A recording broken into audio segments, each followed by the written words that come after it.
Hey everyone, in this video, we'll see how to use the vidIQ remix feature to be never short of ideas and get smartly inspired.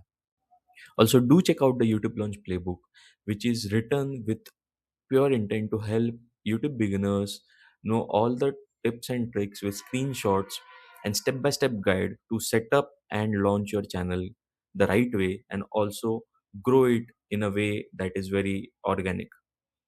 The link is in the video description. So if you go to YouTube, you might already be following some competitors of yours, and or you might not be following anyone. So if you just go to any video, suppose we take this video over here,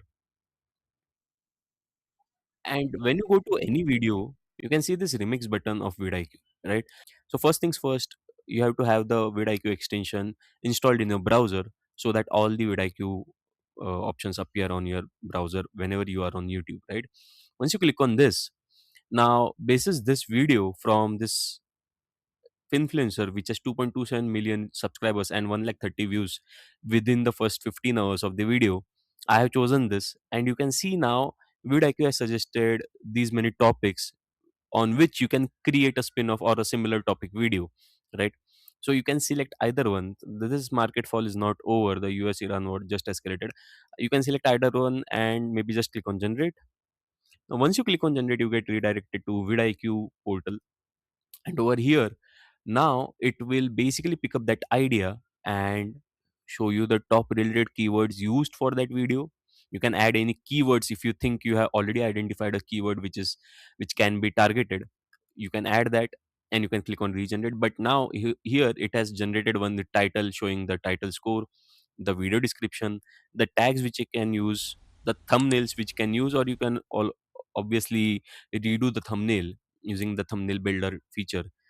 The hook is basically they are suggesting how you can change, but the key point over here is even if you are using this vidIQ remix feature, important it is to always focus on the hook and add your personality to the script which is being given, right? So you can see the outline, introduction, presentation of the problem, everything has been mentioned, and you can click on generate script to have a detailed one, or you can use just the outline and add your point of view as per your convenience. But if you click on script, you can basically get the detailed script. One simple suggestion: don't just directly use word by word of the script. You can add your personality and your thoughts into it. However, if you use it, you can even have this voiceover for the same script generated. You can download it or you can redo it in different voice, and you can use it to your video. So this is a smart way to get inspired from top content creators and never run out of ideas for your new video. If you like this video, do drop in the comment section anything which you want to know more about the vidIQ remix feature. And if you haven't got any vidIQ subscription yet, do get the vidIQ Pro subscription. The link is in the video description. Thanks for watching the video. Do like and subscribe to our channel YouTube with Saave.